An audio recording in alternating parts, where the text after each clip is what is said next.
Hey guys, it's Grand Admiral Thrawn, and today I'm coming to you with another review. The review of the newest Star Wars show, Tales of the Jedi. And this show is really good, so if you haven't seen it yet, I recommend you do before you're watching this video because there are spoilers. Anyway, let's get on into the video.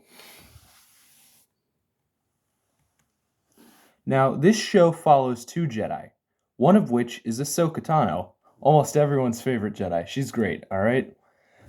And I really like her in this show, but I feel like with episode 1, we didn't really need to know about her as a baby.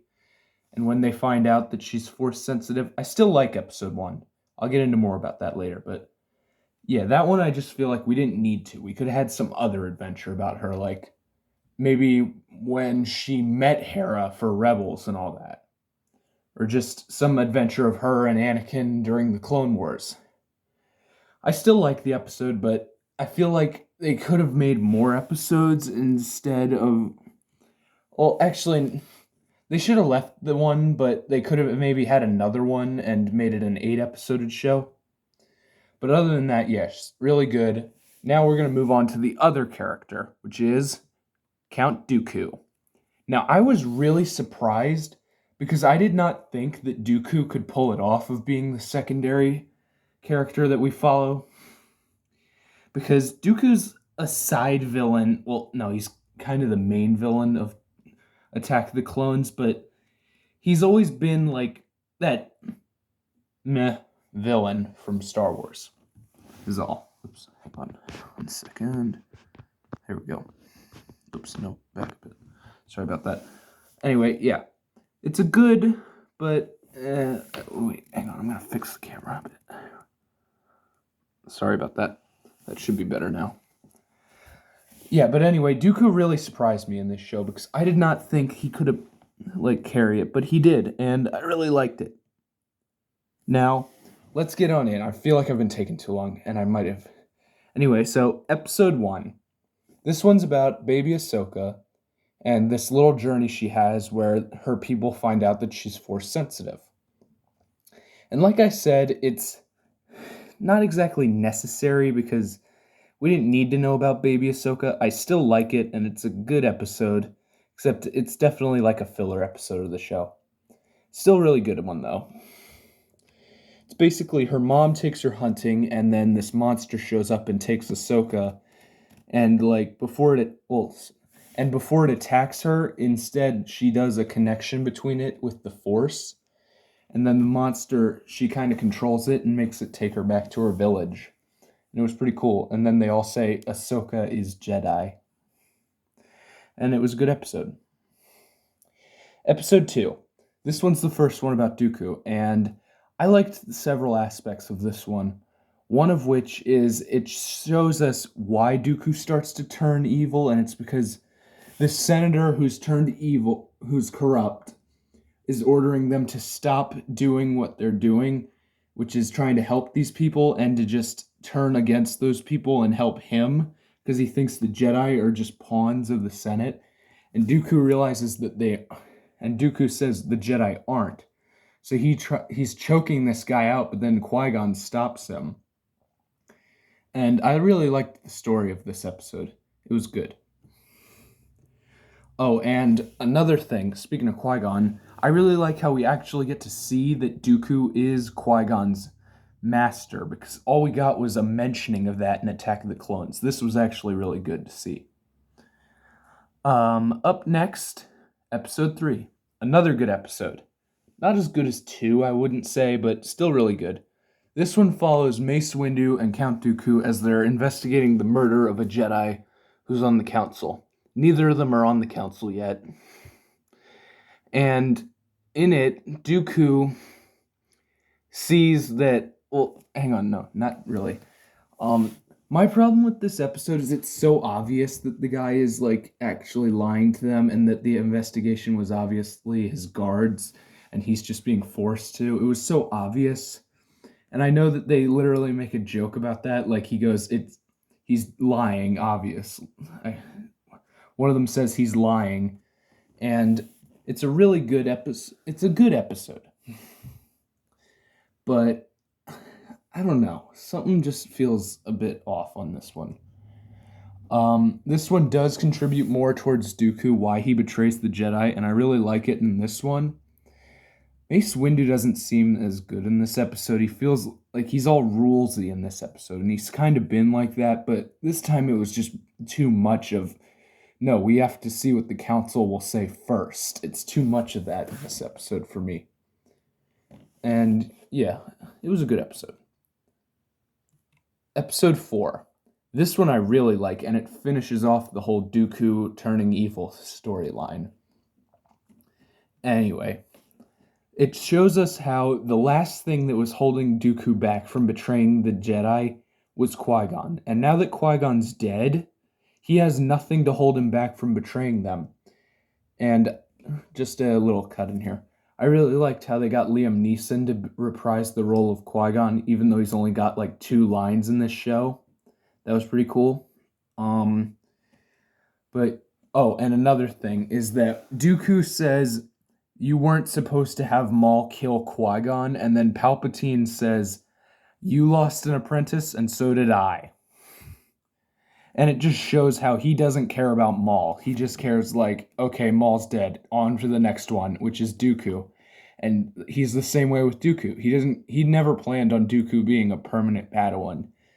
He just wanted him as a temporary until he could get Anakin to turn evil.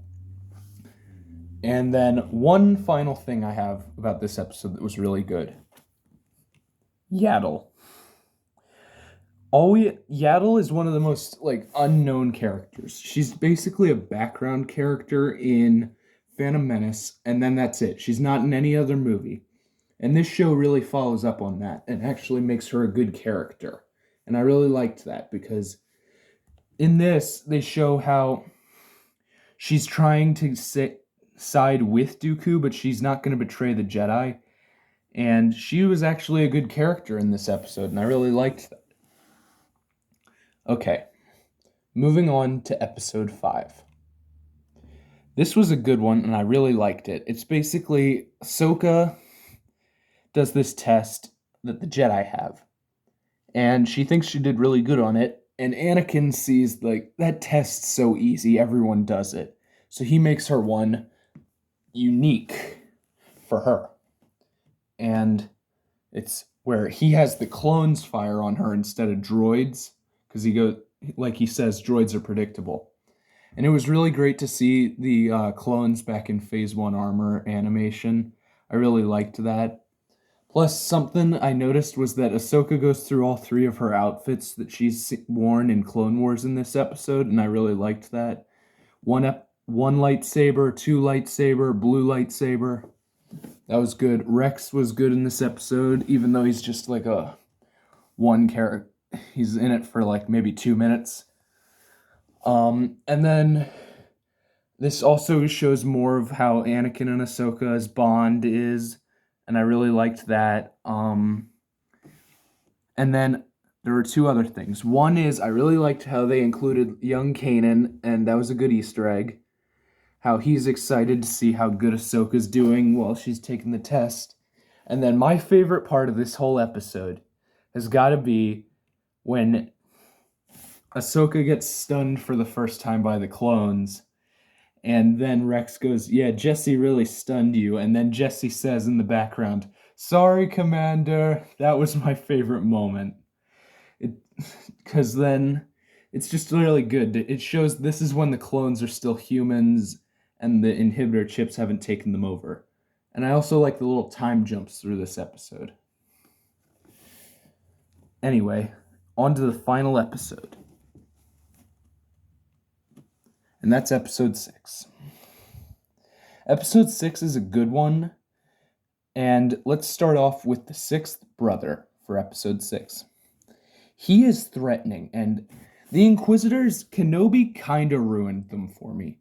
They used to be threatening, and then Kenobi brings them into live action, and they're no longer threatening. But when they're in animation, and of course Jedi Fallen Order, they're actually threatening and cool. Kenobi tried with some, but the Grand Inquisitor kind of got ruined in that show. and then the fifth brother's barely in it. But the sixth brother is really good, even though he's barely in this episode, because it's a short. And his mask is threatening, like, just the way he activates his lightsaber. It sounds different and more threatening than the others. And that he burned this whole village down. Yeah, he was good. And then